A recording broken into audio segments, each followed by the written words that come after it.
कुंभ के मेले में एक बुरखे वाली महिला एक दुकान चला रही थी। तभी अचानक से उसकी दुकान पर चार साधु आते हैं और उससे कुछ पैसे दान में देने के लिए आग्रह करने लगते हैं। इसके बाद वो महिला अपने पास से कुछ पैसे निकालती है जो तकरीबन 7 से 8 हज़ार रुपये होंगे और उनमें से एक 50 का नोट निकालकर उनको देने लगती है। इसके बाद वो साधु और पैसे उसे देने के लिए आग्रह करते हैं, लेकिन वो महिला कहती है कि नहीं बाबा, ये पैसे मैंने किसी और काम के लिए रख रखे हैं, तो इनको मैं आपको नहीं दे सकती। इसके बाद उन साधुओं में से एक साधु उसके हाथों को पकड़ लेता है और दूसरा साधु उसके मुंह को बंद कर लेता है और जो और साधु थे वो उसके हाथों में से उन पैसों को छीनकर वहां से जाने लगते हैं। लेकिन तभी अचानक से कुछ साधु एकत्रित होते हैं और उन चारों साधुओं को पकड़ लेते हैं। दोस्तों, कौन थे वो साधु और किस वजह से ये महिला वहां पर बुरखे में दुकान लगा रही थी? पूरी कहानी की सच्चाई जानने के लिए वीडियो को अंत तक जरूर देखें। बिहार के अंदर दो पति पत्नी रहा करते हैं। पति का नाम सत्यवीर है और पत्नी का नाम उर्मिला है। पति पत्नी दोनों एक छोटा सा होटल चलाया करते हैं जहां पर कुछ लोग खाना खाया करते हैं और उसी से उनके घर की रोजी रोटी चला करती है। तभी अचानक से जैसे ही कुंभ के मेले का टाइम आता है तो उसकी जो पत्नी उर्मिला होती है वो सत्यवीर से कहने लगती है कि क्यों ना इस बार हम लोग भी कुंभ का मेला देखने के लिए जाएं।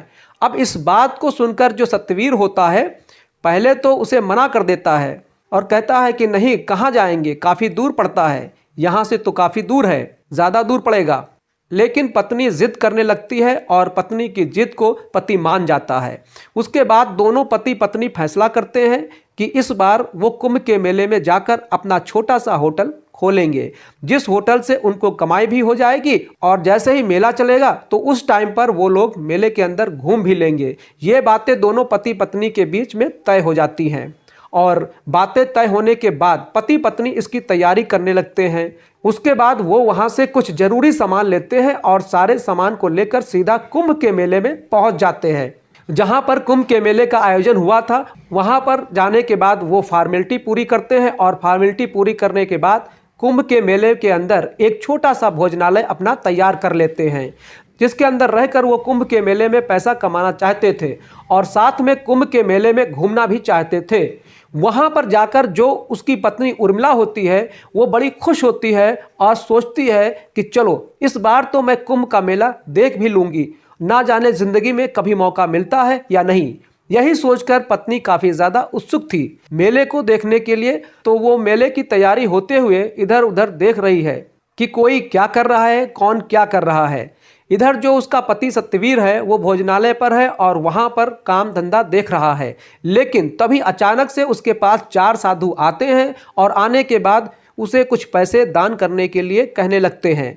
अब सत्यवीर जो होता है वो पूजा पाठ वाला आदमी था, तो वो अपने पास से 10 रुपये निकालता है और 10 रुपये निकाल कर उन साधुओं को दे देता है। कहता है कि ये लो महाराज जी, मेरे पास इतने ही हैं। लेकिन वो साधु कहने लगते हैं कि बच्चा, तू तो बहुत कम दान कर रहा है, ऐसा कैसे चलेगा? अगर तुम्हारी तरह ही सब लोग हमें 10 रुपये देने लगे तो हमारा तो गुजारा ही नहीं होगा, तो आपको और भी पैसे दान करने चाहिए।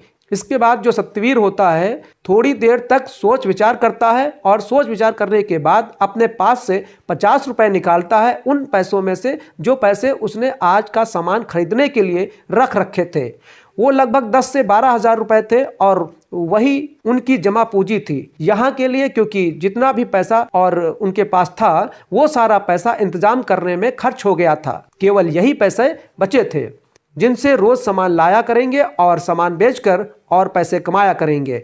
अब जैसे ही साधु उन पैसों की गड्डी को देखते हैं तो एकदम से हरकत में आते हैं और एक साधु उनमें से सत्यवीर के हाथ पकड़ लेता है और दूसरा साधु उसके मुंह को बंद कर देता है।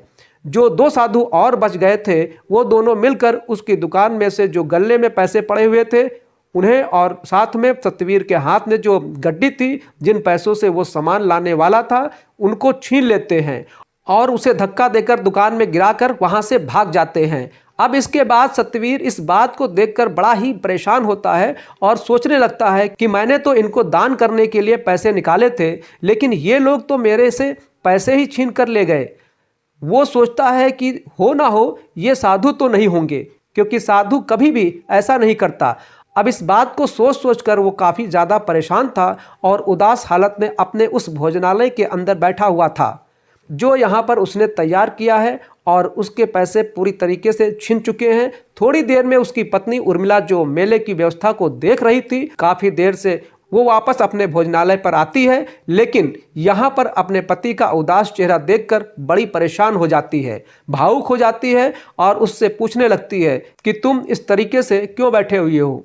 तो उसके बाद उसका पति सत्यवीर उसे बता देता है कि इस तरीके से 4 साधु आए थे और उन्होंने मेरे सारे पैसे छीन लिए और यहाँ से भाग गए।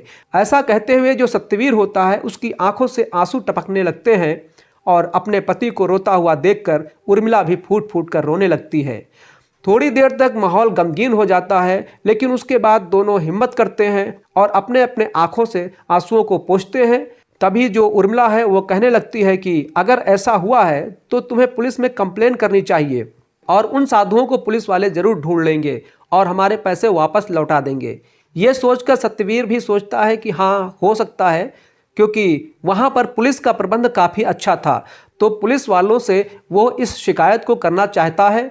इसके बाद उर्मिला के कहे अनुसार सत्यवीर और उर्मिला दोनों वहाँ पर रोड किनारे खड़ी हुई पुलिस के पास जाते हैं और वहाँ पर उनसे आग्रह करने लगते हैं कि साहब, इस तरीके से 4 साधु मेरी दुकान पर आए थे और वो मेरे सारे पैसे छीन कर ले गए हैं और हमारा रोज़गार है, अगर वो पैसे हमें नहीं मिले तो हमारा रोज़गार खराब हो जाएगा। लेकिन जो पुलिस वाले होते हैं वो उनकी एक बात नहीं सुनते हैं और कहते हैं कि इतने पैसे एक साथ रखने की तुम्हें क्या ज़रूरत थी और तुम लोगों ने उनको पैसे दिखाए ही क्यों।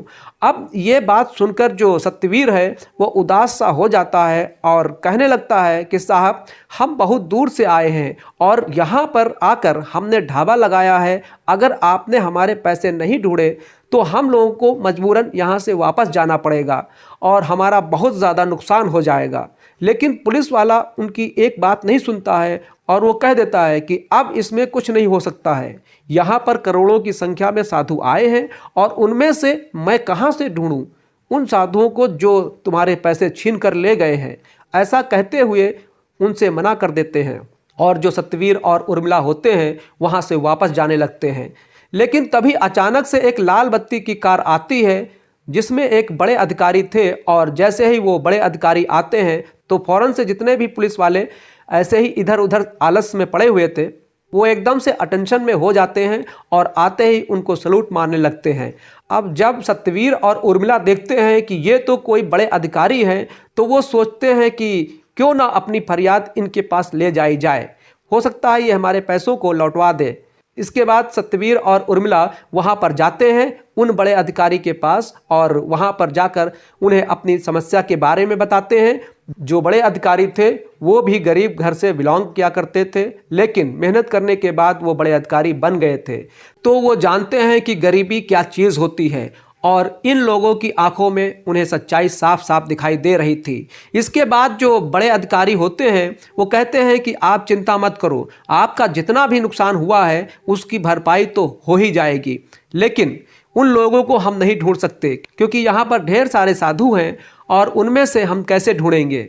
जो बड़ा अधिकारी होता है अपने पास से लगभग 14,000 रुपये निकालता है और निकाल कर उन्हें दे देता है और कहता है कि ये लो, अपना काम करो और आगे से सावधान रहना, कोई भी कैसी भी दिक्कत हो तो पुलिस आपकी सेवा के लिए है, आप उन्हें बता देना। लेकिन तभी वो लोग कहते हैं कि पुलिस को तो हमने बताया था साहब, उन्होंने हमारी इस बात पर कोई भी गौर नहीं किया। इसके बाद जो बड़े अधिकारी होते हैं वो कहने लगते हैं कि किससे कहा था आपने, तो वो बता देते हैं कि हमने इन साहब से कहा था। तो वो बड़े अधिकारी उस पुलिस वाले को वहाँ पर बुलवाते हैं, लेकिन पुलिस वाले का यही कहना था कि साहब, इतने सारे साधु हैं तो इनमें से उन साधुओं को कैसे ढूंढा जाए। इस बात को सुनकर जो बड़ा अधिकारी होता है वो भी शांत हो जाता है और उनसे कह देता है कि ठीक है, कोई बात नहीं, हम इस बात पर अपने आप काम कर लेंगे, आप यहाँ से चले जाओ। वहाँ से वो जो पति पत्नी थे वो अपने भोजनालय पर चले जाते हैं और वहाँ पर आगे का अपना काम देखने लगते हैं।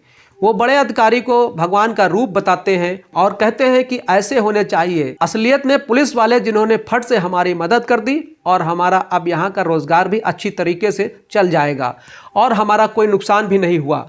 इधर जो वो बड़े अधिकारी थे जैसे ही शाम होती है तो शाम के समय उनकी वो बात, यानी कि जो पति पत्नी उनके सामने कह रहे थे, वो बातें उनके सामने आ रही थी और वो सोच रहे थे कि भला ऐसा भी हो सकता है क्या? सच में ही साधु किसी के पैसे छीन सकता है या नहीं?